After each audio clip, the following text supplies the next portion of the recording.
Comment va évoluer le marché en 2026, que ce soit partie freelance, que ce soit partie entrepreneuriale en général ou business en ligne? C'est les questions qu'on va se poser aujourd'hui. Hello les boss, j'espère que vous allez bien. Dans cette fin d'année 2025, dans cet hiver, j'espère que vous avez la forme, que vous n'avez pas pris froid avec cette vague de Covid et de maladies qui arrivent. Donc le but c'est qu'on se pose et comme d'habitude, pas de bullshit, on va dans du concret, on va dans du complexe, on va approfondir un peu tout ça pour vraiment ressortir les insights qu'on peut mettre en place pour 2026. Je propose qu'on commence d'abord par faire un tour de 2025. On s'est pris des tornades sur le marché, que ce soit avec l'IA qui a remplacé énormément de freelance, que ce soit avec la concurrence qui a explosé. Maintenant, je pense que on est tous d'accord pour se dire que le CDI n'a plus la valeur, c'est plus la voie royale pour tout le monde, et que même, alors je sais pas si c'est biaisé parce que c'est un microcosme pour moi, mais que l'entrepreneuriat est devenu l'une des voies royales par rapport au CDI. Et donc, ce qui fait que sur les chiffres, on a énormément de croissance sur le nombre de freelances. On est à plus de 100% sur 2025, ce qui fait énormément de concurrence. Donc, forcément, moins de marché de l'autre côté parce que le nombre d'entreprises n'a pas évolué. Enfin, le nombre de besoins, lui, n'a pas autant évolué que le nombre de freelances. Et on arrive dans une vague, en fait, entre les personnes qui n'en peuvent plus du CDI, être un numéro sur une ligne Google Sheet, ne pas avoir des horaires, ne pas pouvoir voyager, alors que d'autre côté, ils pourraient avoir un système où ils font le même métier et ils sont à la maison, profiter des enfants, pouvoir voyager, que ce soit à Bali ou à New York, je sais pas pourquoi nous, dans l'accompagnement, tout le monde va à New York en ce moment. Ça, c'est possible uniquement en freelance parce que le télétravail est de nouveau plus à la mode. Donc, à part être freelance, et t'as pas de moyen d'être aussi libre. Et c'est devenu super accessible d'être freelance. En 3 clics, tu as une micro-entreprise. En 6 clics, tu peux créer du contenu sur les réseaux. Et en 8 clics, tu peux avoir un client. Et surtout, tu peux gagner beaucoup plus d'argent. Je vois énormément et ça, les gens s'en rendent pas compte, mais je vois énormément de personnes qui viennent pendant nos appels pour rejoindre l'accompagnement, qui cherchent à générer 2 ou 3 000 euros par mois. Sans que 2 ou 3 000 euros par mois, bah, c'est un ou deux clients. Donc, un ou deux clients quand tu es freelance, c'est pas énorme. Sachant que tu peux atteindre 5, 6, 10 000 euros par mois en étant freelance. 5, 6, c'est plus la généralité. 10 000 euros, c'est plus des exceptions. Enfin, il y en aura moins. Tout le monde peut y arriver, mais il y en aura moins parce que ça demande des sacrifices que tout le monde n'est pas prêt à faire. Donc, c'est vrai que c'est fou que à côté, on ait des CDI à, je sais pas combien il est, le SMIC à 1450, un truc comme ça, à 1450 euros, et que à côté, tu peux avoir une vie où tu es totalement libre, où tu gagnes plus de 5 000 euros par mois, où tu plus la peur des finances. Par contre, ouais, ça demande des défis, ça demande de te prendre la réalité en pleine phase, ça demande plein d'enjeux, ça demande surtout beaucoup de compétences qui avant n'étaient pas nécessaires. Quand je dis ça, c'est que quand moi je me suis lancé en freelance, il y avait beaucoup plus de demandes que d'offres. C'est-à-dire qu'il y avait beaucoup moins de freelance que de personnes qui demandaient à avoir des freelances. Donc ce qui fait que tu pouvais te lancer en freelance juste en étant, c'était un projet, tu y allais au doigt mouillé, tu trouvais forcément des clients. En prospection, tu avais tout le temps des réponses. Personne faisait du contenu, donc dès que tu en faisais, tu te démarquais.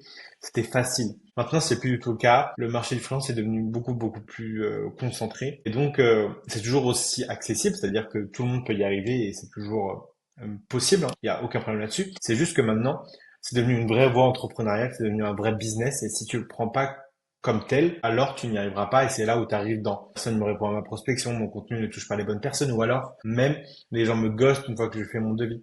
Si tu ne sais pas te vendre, si tu ne sais pas créer du contenu de façon stratégique sans être à vouloir faire des vues pour faire des vues, si tu sais pas prospecter, si tu sais pas avoir une offre qui répond à un réel besoin avec je vais parler de croyances limitantes, de mécanismes uniques, c'est des choses plus complexes mais qu'on voit dans l'accompagnement, alors bah, ça devient beaucoup plus compliqué de réussir et c'est là où tu rentres dans le cercle infernal de je fais des virements de mon compte épargne vers mon compte courant parce que j'arrive pas à payer mes charges. Le chômage ne me suffit pas, je vais perdre mon chômage même.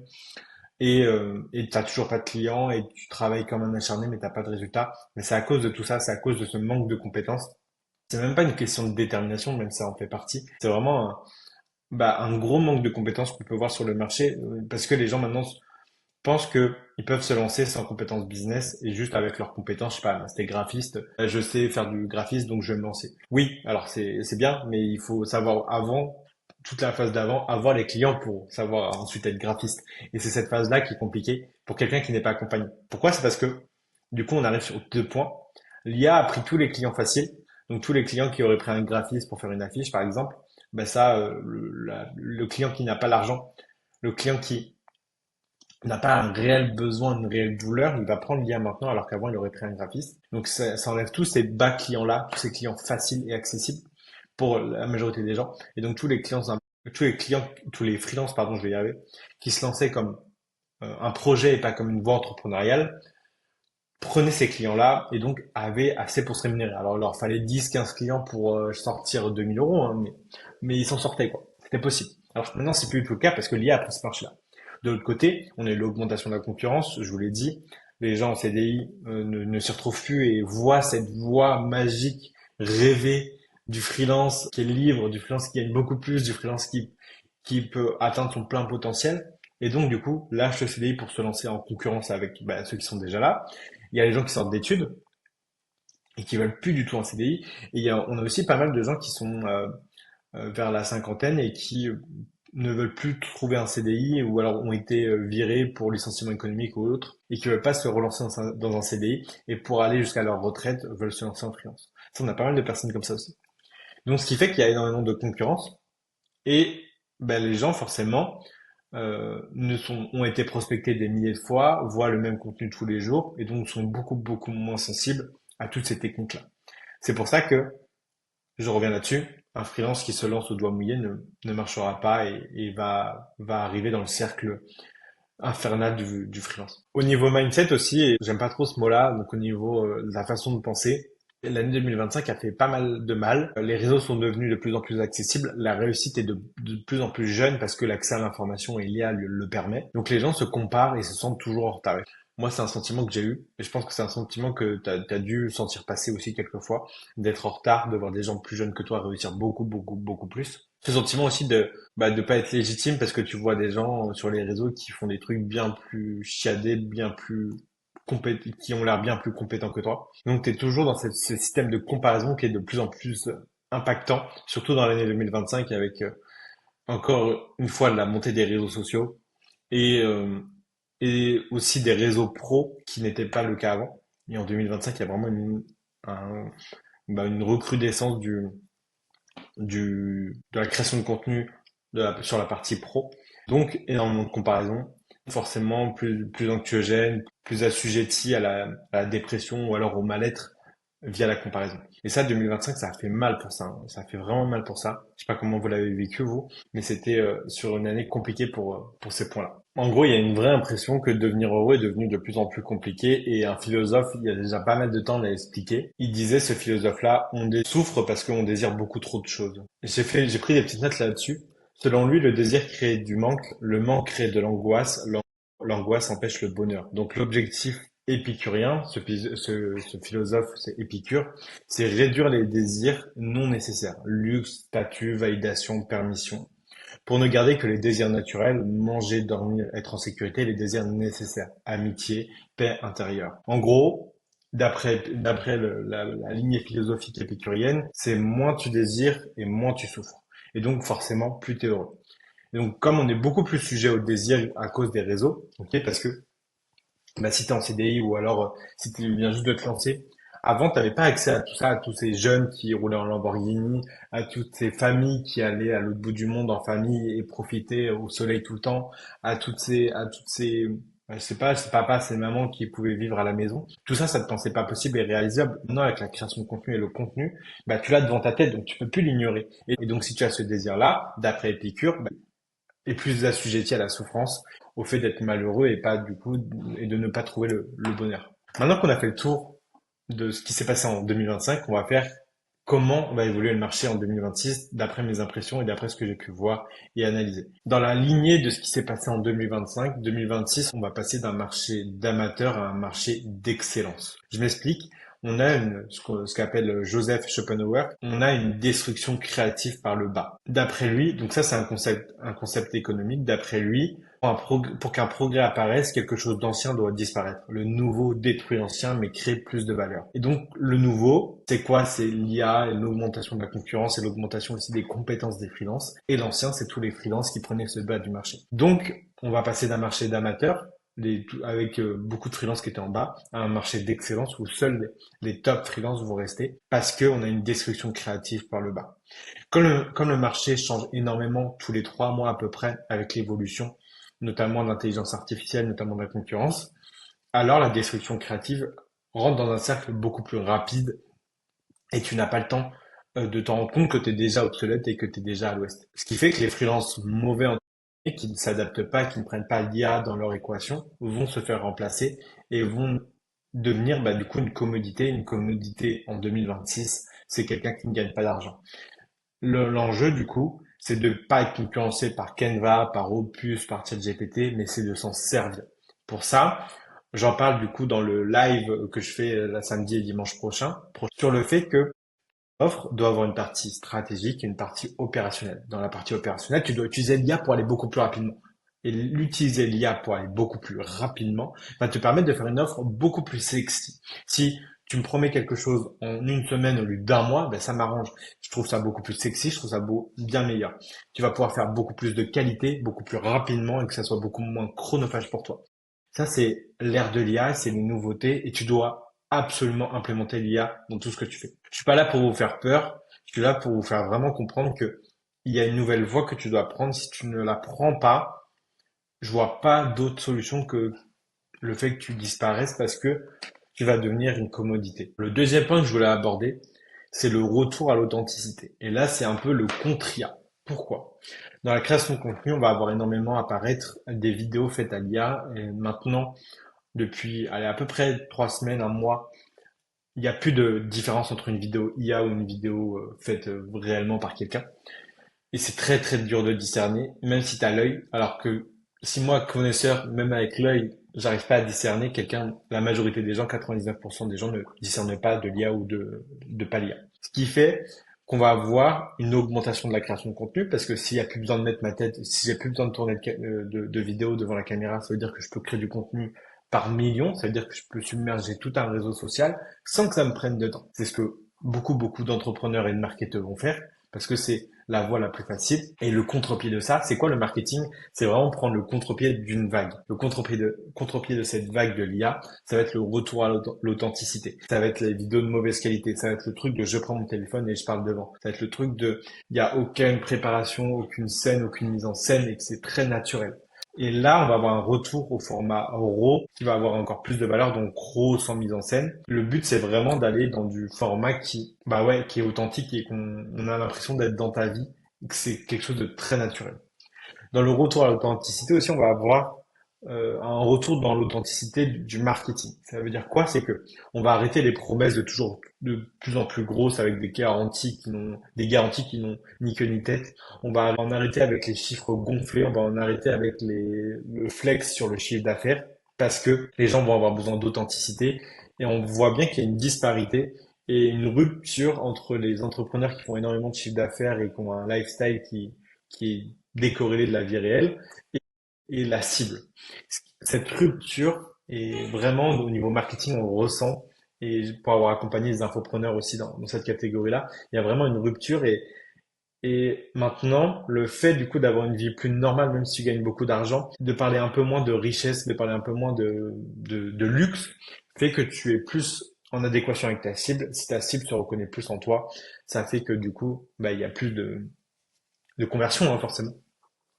Donc, pour la partie freelance, et si je dois vous donner des insights là-dessus, ça va être revenir à des promesses beaucoup plus tangibles, beaucoup plus, ouais, qui paraissent beaucoup plus possibles. Et arrêter avec des chiffres énormes, gonflés, en mode dans 30 secondes, je te fais 18 landing pages. On va revenir aux promesses beaucoup plus simples, avec du marketing beaucoup plus réaliste. Non, je vais pouvoir te faire exploser ton compte Insta en une semaine parce que ce n'est pas possible, parce que les autres t'ont menti. Avant, les gens, ça ne le comprenaient pas. Maintenant, ils le comprennent parce qu'ils se sont fait arnaquer énormément de fois, parce qu'ils comprennent que c'est pas possible comme ça. Et le fait de dire la vérité, d'arrêter le bullshit et d'être transparent va devenir une force, une énorme force. Moi, je le vois déjà en 2025. Pour moi, c'est une énorme force. J'ai énormément de clients qui m'ont dit et répété. Donc, en 2026, ça va devenir vraiment, pour vous, en tant que freelance, une valeur ajoutée de juste dire la vérité. C'est fou, hein, que dire la vérité est une valeur ajoutée. Mais il y a rien de plus vrai que, en ce moment, être authentique, partager les vrais chiffres, partager les enjeux, les douleurs, les problématiques, va créer beaucoup plus de liens, va être beaucoup plus apprécié par le marché et donc forcément une répercussion sur ton chiffre d'affaires. Sur 2026, on va aussi avoir un retour aux micro-compétences. Quand je dis micro-compétences, c'est que le marché il ne pardonne plus les personnes qui sont généralistes. Avec encore une fois, à l'ère de l'IA, l'IA est très généraliste, donc permet un peu de tout faire. Le marché maintenant va aller chercher vraiment des mecs ultra pointus sur des domaines très spécialisés pour justement être dans le 1% meilleur que l'IA. Et on va devoir du coup encore plus se nicher, on va devoir être de façon plus sérieuse et plus intransigeante, nichée dans un secteur, dans une technique, avec un mécanisme unique, avec des vrais chiffres et une vraie plus-value dans un même secteur. En gros, les gens vont payer pour la précision, pas pour le volume. Optimisation des reels Insta qui font moins de 10 secondes, experts en story qui vendent, monteurs vidéo de vidéos YouTube, vlog, graphiste pour les miniatures YouTube. Voilà, il y a plein d'exemples de vraiment de quelque chose d'ultra spécialisé. Et plus vous serez ultra spécialisé, plus ça sera facile en 2026. Autre point, les boss SQL est important. Les freelances, et je pense sincèrement que ça va être game changer en 2026, doit devenir un chef d'orchestre. C'est il doit plus être juste dans l'opérationnel, mais il doit aussi manager, il doit aussi former, il doit aussi être à l'intérieur et être proactif dans l'entreprise qui l'accompagne et ne pas juste être un exécutant. Ce qui va créer vraiment une grosse différence avec ceux qui vont se faire remplacer. Le freelance de 2026, ça va être un vrai stratège, ça va être un vrai mec qui va pouvoir manager, qui va pouvoir former. Et même si tu l'as jamais fait, c'est pas un problème. C'est juste que ça va être maintenant quelque chose que tu dois inclure dans ton offre, quelque chose que tu dois proposer à tes clients de vraiment créer une transformation. Et nous, on l'a déjà implémenté chez les freelances dans l'accompagnement et on voit une vraie grosse différence en termes déjà en termes de prix que les gens acceptent, mais aussi en termes de vente, en termes de taux de conversion en appel de vente, c'est assez fou. Le fait de proposer à former, le fait de proposer à manager, le fait de proposer à créer une vraie transformation, je t'emmène du point A au point B et je gère tout l'ensemble, la partie stratégique, la partie opérationnelle, la partie management, la partie formation. Ça va créer un vrai gap par rapport aux autres. Et en 2026, ça va être important. En 2026, l'IA, le marché va récompenser la vitesse. La qualité, maintenant, n'est plus un problème. Vous pouvez créer beaucoup de qualité très, très, très vite, ce qui n'était pas possible avant. Et donc, le plus, ça va être plus important que le talent, ça va être plus important que l'innovation, ça va être la vitesse d'exécution et d'itération. Il faut que tu testes. Nous, pour te dire, dans l'entreprise, on a un cercle d'itération à 3 jours. C'est-à-dire que tous les 3 jours, on met des nouvelles choses en place et on teste et on fait une analyse au bout de 3 jours. Ce qui fait qu'on teste énormément de choses en volume, mais vraiment énormément en volume. Je pense que vous rendez pas compte. On parle de là, j'ai fait une vidéo tout à l'heure, on a sorti une centaine de TikTok et de shorts. Le but, c'est de tester en volume et d'inonder le marché parce qu'à l'ère de l'IA, tu peux te permettre de le faire sans que ça te prenne de temps et avec une énorme qualité. Donc, on itère tous les 3 jours et on a un gros cercle d'itération. On est dans une ère où dès que tu as une idée et que tu te dis, est-ce que tu dois aller tester tout de suite sur le marché et voir si ça fonctionne. Parce que c'est le marché ultra accessible, ça peut aller très vite et ça te prend pas de temps. Et à côté de toi, il y a des gens qui testent énormément et en testant, tu vas savoir ce qui fonctionne.